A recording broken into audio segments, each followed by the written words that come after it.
My God, I hate drugs. Amid Beijing's continuous advance in the disputed South China Sea and its refusal to recognize the 2016 Arbitral Tribunal Award, a senatorial candidate says there's nothing wrong or there's nothing the country can do but resolve the maritime dispute with the Asian giant through bilateral talks, since the use of force is out of the question. Reality among nations. That's why we have to build our economy and build our military capability so that hindi tayo aapihin na ganyan. Alam mo, Inaapi na ba tayo, sir? ano ba yan? Siyempre, pag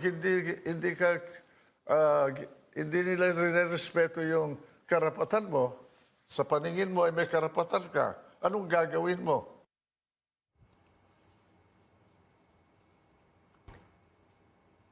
If the country wants to enforce the arbitral ruling, former Senate President Juan Ponce Enrile says, then it should develop nuclear weapons. He says the Bataan nuclear power plant could have helped develop these weapons had the facility been operationalized. Kaya nung panahon ni Presidente Marcos, plinano yung Bataan nuclear plant. Hindi lang para magkaroon tayo ng reserba sa elektrisidad.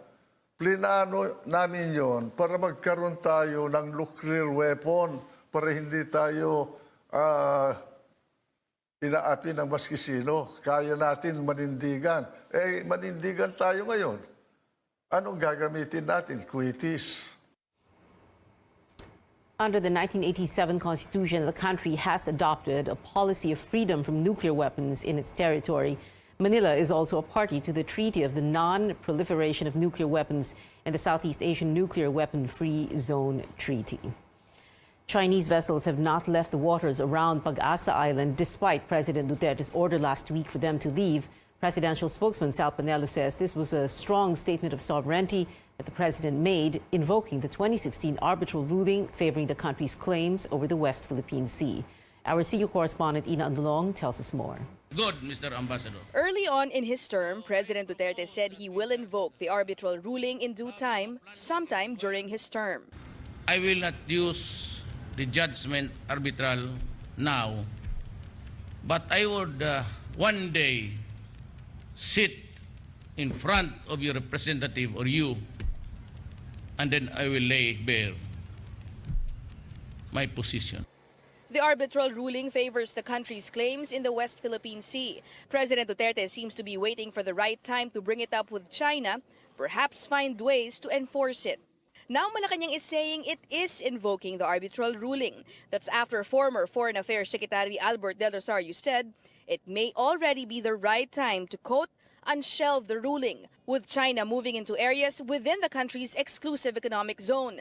Despite the president's earlier pronouncements, presidential spokesman Sal Panelo says the arbitral ruling was never shelved. It doesn't mean it has been shelved. If you say not right now, it's still there. You can invoke it any time. We have a judgment which has a stamp of permanence. It cannot be taken away from us, and therefore they should respect it.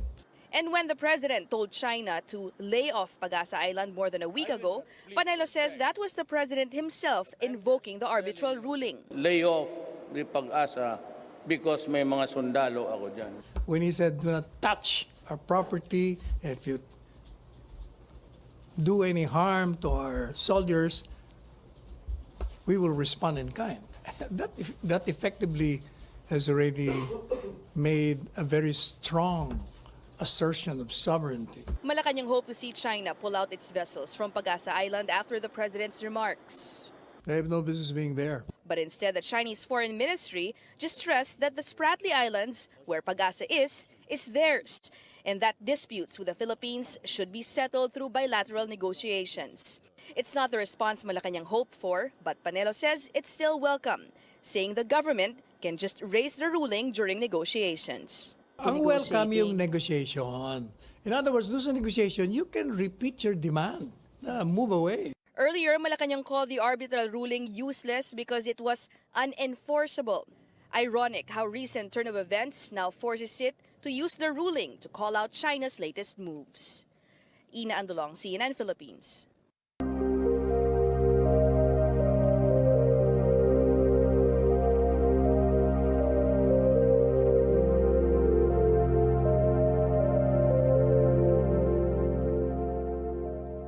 transport terminals getting packed again as the Holy Week break approaches. Let's check the situation at a bus terminal in Quezon City.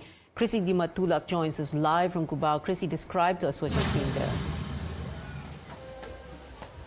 Pia, there's a steady stream of passengers bound for the provinces here in Araneta Bus Terminal in Quezon City. Terminal Manager Mon Legaspi says they expect the numbers to rise by Wednesday, the last working day of the week. He says passengers may swell to around 7,000 to 8,000 on Wednesday to Friday. Sa ngayon, medyo magaan pa tayo ngayon considering na may mga pasok pa yung mga sa opisina, no? Yung mga empleyado. So inaasahan natin later this evening na madagdagan pa yung ating mga pasero until at the most this coming Wednesday.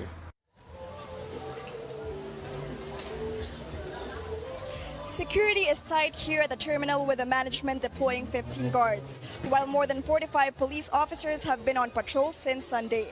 Some passengers are booking in advance, hoping to get a seat on Wednesday. Kaso nga lang, ang dami talaga eh. Kaya bumalik na kami ulit. Matagal po kasi marami pong ticket ang kinukuha. Bawat isa marami pong ticket.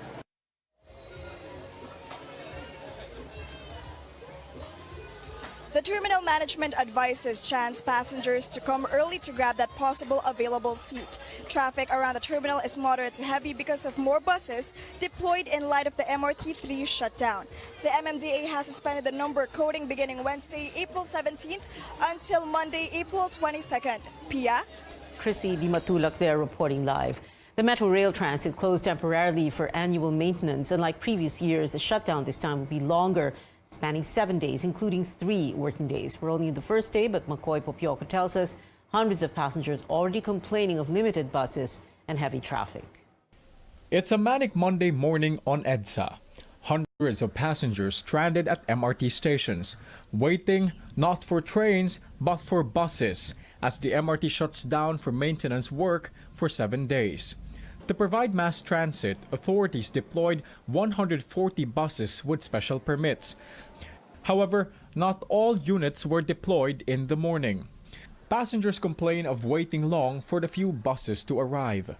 Lalo, nag-aabol ako ng trabaho ngayon eh. Malilate na nga ako pero wala, no choice talaga. Hassle. Pero buti nag-provide sila ng bus. Every year, officials shut the MRT down during Holy Week for maintenance work, but usually only for 4 days, beginning Monday, Thursday, the start of the Lenten break until Easter Sunday. But this year, the closure is longer. Toro, maintenance check-up ang gagawin dyan. Then, ang sinabi ng management ng MRT, yung ibang release dyan, kailangan din nilang palitan. So, tapos yung ibang bagon, kailangan iayusin. The MRT caters to about 500,000 passengers daily. Transport officials say from Monday to Wednesday, they expect more than 250,000 passengers each day. Not enough to fit into all the extra buses fielded by the government. Add that to traffic gridlock, which delays bus turnaround, Monday rush hour was anything but pleasant. So why wasn't it anticipated? There was a misunderstanding on the part of some operators who volunteered na mag-field ng units, so kulang pa. No? Then we asked them na kahit na yung hindi coding na buses, i-field na nila. Kasi, well, of course, may konting adamant part ng mga operators kasi actually mas mababa kasi yung plete ng MRT.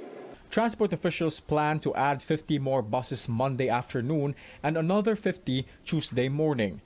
For transport officials, the troubles arising from the MRT closure prompt them to do better in the next days. For passengers denied of the train service, it's a matter of bearing the stress of government's seemingly poor planning yet again. Makoy Popioco, CNN Philippines. Welcome back. The arraignment for a cyber libel case against online news agency Rappler, its CEO Maria Ressa and its former researcher will proceed tomorrow. That after a local court denied their appeal to junk the case. The Manila court upholding an earlier resolution by the Justice Department that the prescriptive period for cyber libel is 12 years, contrary to rappers' argument that the one-year prescription period had lapsed. The cyber libel charge stemmed from a story written by former Rappler researcher Reynaldo Santos and published by the news site. It claimed businessman Wilfredo Keng lent a vehicle to then Chief Justice Renato Corona and that Keng was involved in human trafficking and drug smuggling. In the same article, Keng denied that Corona used his vehicle.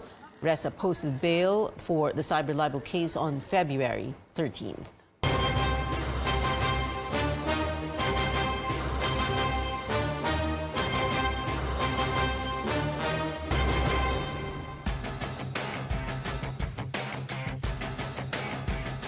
The role of social media growing with every election, but how much does it cost to campaign online?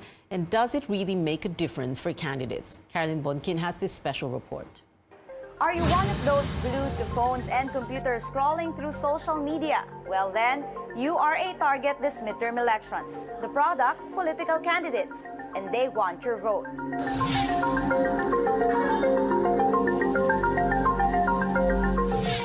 We met a social media influencer based in Manila. To avoid jeopardizing his day job, he asked to be called Miggy. With around 20,000 followers on Facebook and Instagram, 2 senatorial candidates' campaign teams recently asked for his services. It's easy money.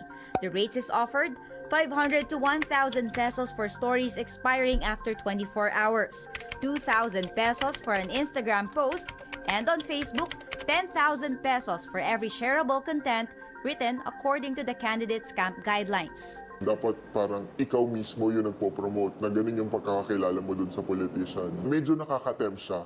Nakaupo ka lang dyan, magpo-post ka lang, kikita ka ng 1,000 to 2,000 pesos. Social media expenses are included in the campaign spending limit. Top social media sites Facebook, Twitter, and Instagram advertisement charges vary depending on the user's reach, content, and type of promotions. An advertising agency quotes content creation and promotion at around 15 to 35,000 pesos a month, reaching up to 100,000 users. Wider reach and more accounts and contents mean higher cost. Social media presence has been used in the 2016 presidential elections. Comelec says back then, no one declared their social media expenses. So this year, a new Comelec guideline requires candidates to submit links to their Facebook pages and blog sites.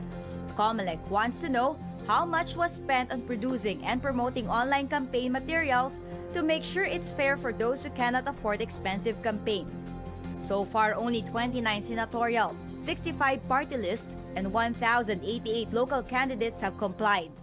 Ultimately, whether or not they submit these URLs, we will be able to find the ads that are placed in their name. But how does Comelec intend to do it with only 10 warm bodies monitoring thousands of social media pages? And with the cooperation of the internet companies, if they give us the rate cards, so ibabangga natin yung information na yun doon sa claim ng ating candidate. If the candidate says, I only spent 1 million, but the information we get is that they put out 10 million pesos worth of ads, then they have a problem, no? Still, Miggy says Comelec might have a hard time monitoring payments to influencers. Wala naman talagang kontrata. But is spending big on social media campaign worth it? Political science professor Alicor Panao says it's a good platform to introduce candidates and raise issues. But this is not the big ticket to a government seat. Only 47% of Filipinos have internet access and not all users are voters. Maraming kandidato halimbawa ngayon sa Senado na active sa social media at nangingibabaw. Pero pag tingnan natin sa survey, medyo hindi pumapasok dun sa top 12. Patrick Gonzalez, who's been involved in political campaigns in the last 5 elections, agrees. It's not enough because the reach is not enough. I'd like to think that it should be a good mix of traditional and then social media and then ground. In the end, when left with a ballot and marker on election day, voters would choose who they think will serve them best. And for Miggy, the 2 candidates he was asked to endorse don't even fit the bill of a true public servant. That's why, no matter how handsome the pay may be, he just chooses to walk away. Caroline Bonquin, CNN Philippines.